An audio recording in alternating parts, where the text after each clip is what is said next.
I'm Curtis with Uber. I'm the engineering manager at Uber. This is being Uber with Node. Does anybody here know what Uber is or has used it before? Apparently we got a big fan right there, a couple here.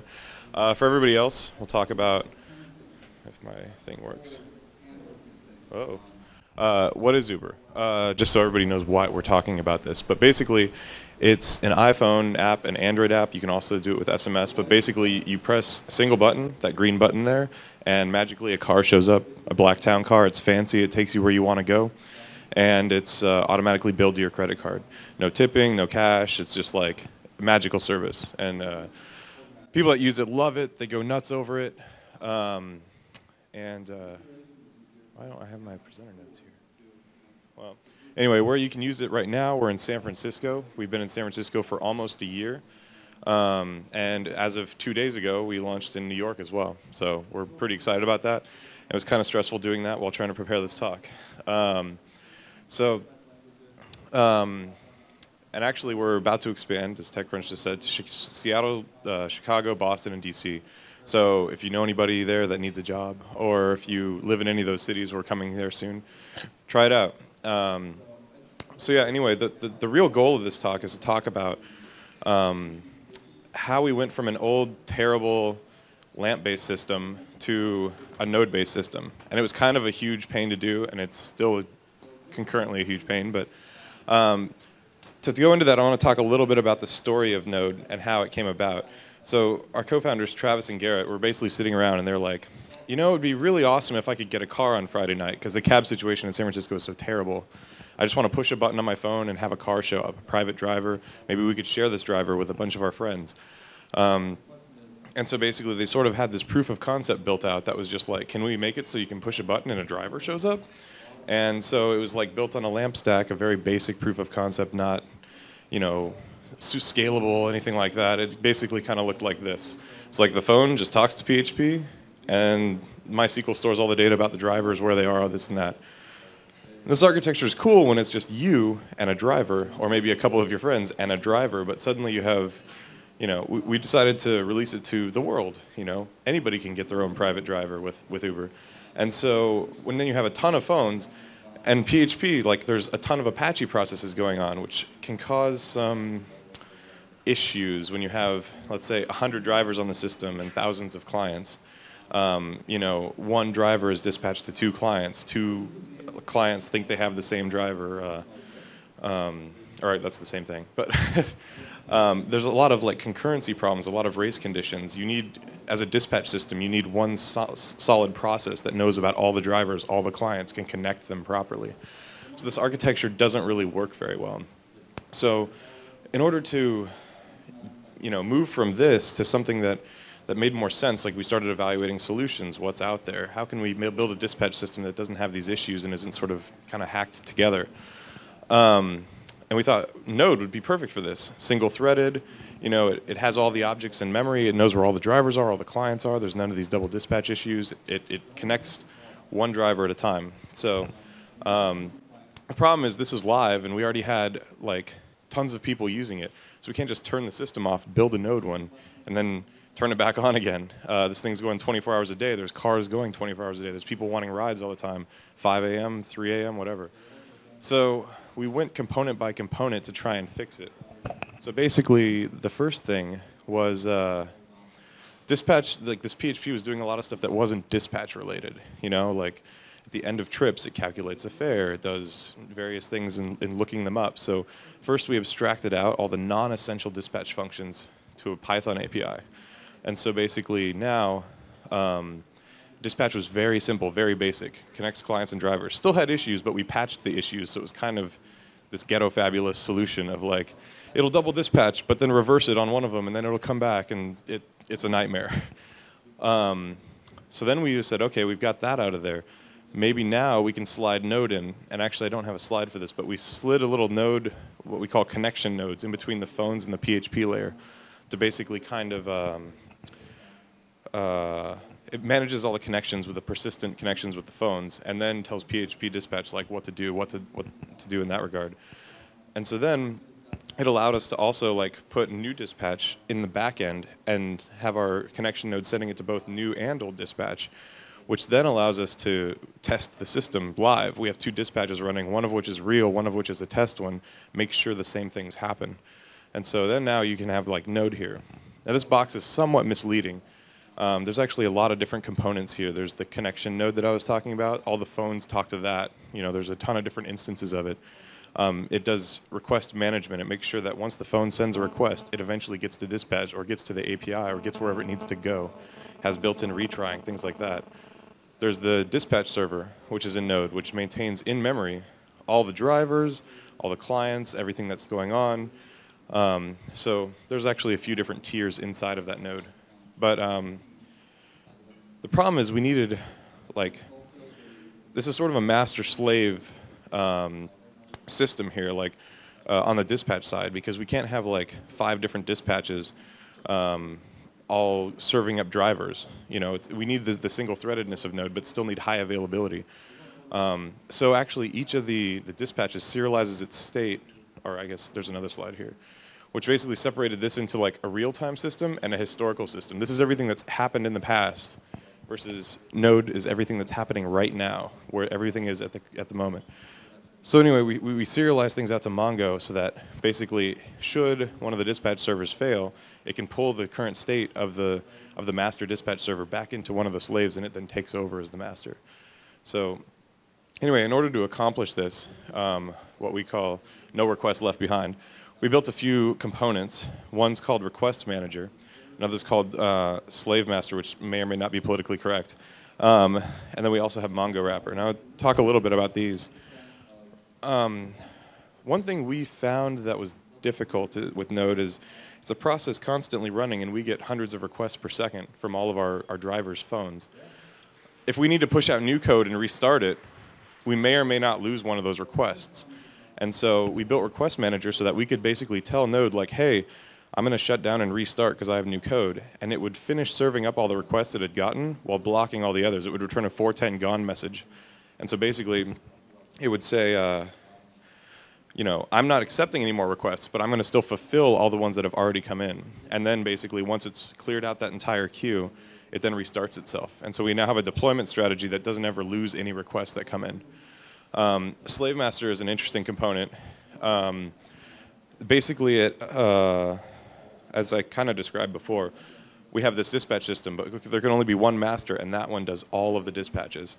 But we need these slaves here in case something happens to the master. And so we built something that's kind of similar to MongoDB's replica sets, but not quite as sophisticated, where basically there's a pool of them, and if the master ever goes down, the slaves elect a new master, and within milliseconds, it reloads its state, and so, again, we don't lose anything. And if any of the connections on the tier above it, you know, sent one to, let's say, the slave accidentally, it would say, like, sorry, I'm not the master, this guy is, and then it resends the request. So those two combined make it so we basically never lose any requests coming in. Now, Mongo wrapper is just sort of a helper thing we built so that MongoDB was a little bit easier to interface with in Node, because if you've used the MongoDB one, you know you have to make a connection, and then you insert to collections. If it fails, it has to reconnect, and you get this asynchronous nightmare where you're tabbed in like, you know, 8 times just to handle a single call. So anyway, I'll show some brief examples of these modules. We're thinking about open sourcing, and we just need to genericize them a little bit.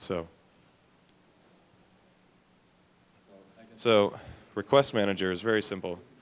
In your constructor of like your server, you just start up a new request manager. It listens on a port, let's say 9,000. And any time that the server receives a request, it does a new request manager, and it creates a context with the request, the body that it just received, as well as the response object. And then our servlet say processes the message of that. That's all the code you need to basically use request manager. That's all we added to our server. And now we have the ability to restart Node without ever losing any requests, which is awesome. It's really, that's it. It's pretty basic. The next piece, the slave master piece, there basically is a like array of servers. You know, this is like a snippet of our configuration file, let's say. listens on the port publicly. Then there's the request manager port as well as the slave master port. So all the masters and slaves talk on port 8002. They're constantly talking to each other to make sure that they know who the master is, that everything's cool. And this is, again, is really simple. All we did is say, new slave master, I am server 1, let's say, or server 2, and here's the list of all the servers. And there's a callback. So basically, when I become the master, I need to load in data from Mongo so that I can take over as the master. So that's pretty much all that was, too. We built all these components after we built the dispatch system just to bulletproof it. And we built them in such a way that it only took like 3 or 4 lines of code to basically make it bulletproof in that regard. So, and then Mongo wrapper, again, really simple. Works with replica sets or just a host port pair. Pass in the replica set, the database you want to do. There's a retry limit, a retry interval, in case Mongo goes down, which in a replica set would be kind of highly unlikely, but you never know. One of the things that Mongo wrapper provides that we added was journaling. Now, Mongo does journaling on its own, but it doesn't journal when it's down because it doesn't exist. So we have our own journaling that basically writes to the file system all the queries that didn't make it into Mongo. And so there's a backup directory there, how long it retries and restores. And then basically, anytime we need to insert, update, remove from Mongo, it's as simple as a 1-line call, and it handles all the reconnecting to Mongo, making sure that request eventually gets there, no matter what. So yeah, that's the Mongo wrapper component. We also built a serializer that serializes state to Mongo, but I didn't really write that because it's very specific to our use case. But these are some of the things that we're thinking about open sourcing. I'd be curious if anybody would like these components, because then we'll definitely work on that, open source it, maybe get some people to contribute to them. But they actually made our whole architecture like completely bulletproof. We don't even care anymore when servers go down. That used to be our nightmare on Friday nights. Like, I'm out of the bar, I get these email notifications. It's just, the entire architecture originally was running on one server, which is never going to be a good idea.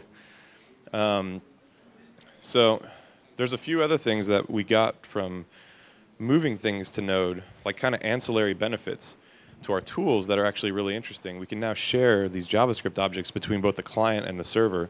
Now, most of our app is, our client is on iPhones, on Androids, SMS. It's not a JavaScript client, but we have a lot of internal tools that are JavaScript, like monitoring tools. The big one that Wired did a story about us recently, and they talked about this as well as the Wall Street Journal, is called Godview. And Godview is basically what we do. I watch this all Friday night now. Like, it's amazing. It's just so much fun to watch. It's a live, real-time Google Maps interface of where all the cars are, where they're going, who they're picking up, what they're doing. And so we built this before and just hand-coded it up. We had our intern last summer code it up in one night. And but now we can actually make Godview a little bit more maintainable. I'm thinking about rewriting it with Node.js. I just learned about that yesterday or 2 days ago at JSConf. Basically saying to the Node dispatch, like, hey, give me all the clients and drivers. I'm just going to draw them on the map here. And so we have a lot of internal tools that are now made easier to implement because of Node. We don't have to maintain a separate PHP code base with all these objects and then a separate JavaScript code base. And then we also have the Python code base, and it's just out of control. We've basically now just purely JavaScript and some Python as well. So some of the other cool things we've been doing with some of this data is heat maps. We've been trying to find new and interesting heat maps to display, or what we call data porn team. We have like several PhDs that work on mining our data so that we can make the whole system more efficient. This isn't really Node related, but it's just kind of cool to look at, and it's like really intense data analysis. So for example, this is San Francisco. All these points are points where the drivers were when they accepted a request, and it's kind of cool how it just outlines the cities, and you can see where they wait when they're about to go pick up people all over the place. And then there's things like this. This is Manhattan. This is where people have opened our app and tried to get a car in Manhattan. So this is like basically the demand heat map of Manhattan for people that want an Uber car. And then there's other ones that we've been doing some more intense data analysis about, like how long it takes for our cars to arrive. So we have heat maps like this, that's basically San Francisco. You can kind of see the outlines of the streets, and basically how many seconds it takes for our car to arrive once you say, I need a car. and we're actually really good in various areas of downtown. Obviously out in the burbs, we're not as good, but there's not as much volume there, so it kind of makes sense. So these are kind of some of the problems that we're solving. Node has helped us make a really cool, scalable, distributed architecture. The CEO and I had a peer-to-peer content delivery network before called Red Swoosh, so we're really good at building distributed, like fault-tolerant reliant systems. And so we're taking that knowledge and basically bringing it to, an on-demand car service that's going to be in every city in the U.S. soon. So, and then again, like we said, we have teams of people doing this amazing data analysis as well. So, yeah. If you want to read more about some of the data analysis we do, we publish it to our blog. This is the link to see the 2 posts that we've done so far. One was we took the weather data and correlated it, analyzed the effect of rain on demand, and it turns out rain is amazing for our business. I used to love sunny days. Now I don't anymore. So that's why why we're going to Seattle. So anyway, if you want to check out some of our data posts, we have this. We also have one that shows how we're actually cheaper than cabs despite being more expensive if you value your time at all. That's a really interesting post, especially in San Francisco where cabs don't really show up. So yeah, so check that out. This is, we're doing some really cool stuff and we're hiring, so if anybody needs a job, let me know. Come find me. So that's pretty much it. Short talk. The question is how big is our deployment. Right now we're powering it on just 6 servers. Like I said, we've got, or actually, that's not true.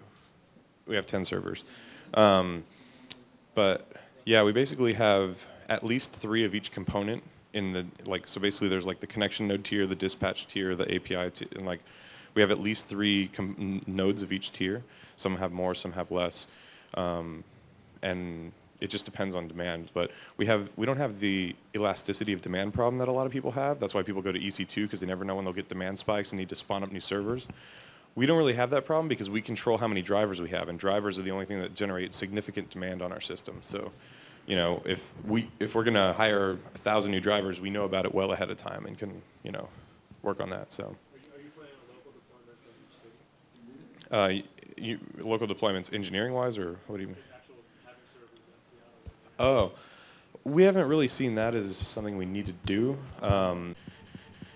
It might make the request slightly faster. Our biggest issue right now is AT&T, getting 3G connection. Every driver has an iPhone in their car, and that's how we know what's going on in all the cars. And AT&T in San Francisco and New York are legendary for their unreliability. So, we're hoping the Verizon iPhone can fix that a little bit. Are you actually sharing code between the server and the client? And if so, how extensive is that? It's not super extensive. I mean, it's basically there's a client object, a driver object, a trip object. There's these basically JavaScript objects that we then use to then plot Godview and things like that. But there's not a ton. I mean, we're actually just embarking on rebuilding all of our internal tools using Backbone. And so with that, I think we're actually going to have a lot of interesting tie-ins. But really, Godview is the only thing right now that shares between the client and the server. So. Oh, that's just kind of a super crazy backup. If for some reason it never gets inserted after days and days, then it's kind of dump the queries here. And so we'll eventually go back and look and see what never got inserted into the database. So yeah, it's just where queries go to die, basically. Anything else? No. Can you tell us really quickly some of the modules that you use? Yeah, we use the Mongo native DB module. We just extended and open sourced the Node logger module, which I think just got renamed to nlogger. We also use, let me think, Node settings.